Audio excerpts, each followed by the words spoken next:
केबलीमध्ये आमच्या शेतकऱ्यांचं मोठं हानी झालेली आहे।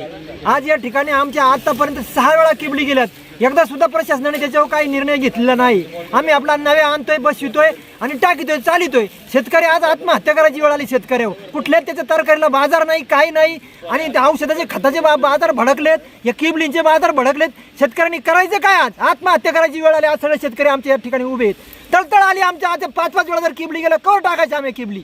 आज काय करायचं शेतकऱ्यांनी? शासनाने त्याच्यावर काय घेतला का निर्बंध? 4 वेळा पोलीस कंप्लेंट झाली, 4 वेळा पत्रकार परिषद झाली, सगळ्या गोष्टी होऊन शासन त्याच्यावर काही कार्यवाही करत नाही। काय करायचं? आम्ही कवर बसायचं? तुमच्या वेळ घालवायचा आमचा?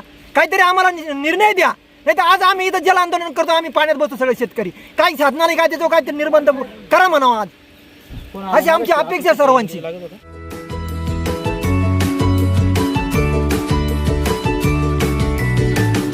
बातम्या शेतीच्या,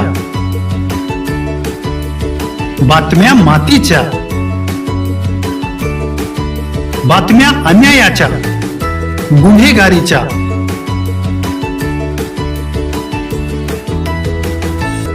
राजकारणाच्या आणि समाजकारणाच्या,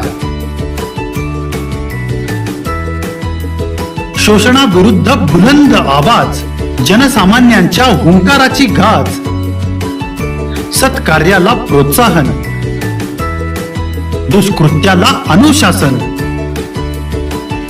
निर्भीड, निस्पृह, सडेतोड, बेधडक आणि रोखटोक म्हणजेच विघ्नहर टाइम्स। शोध बातमीचा, ध्यास सत्याचा।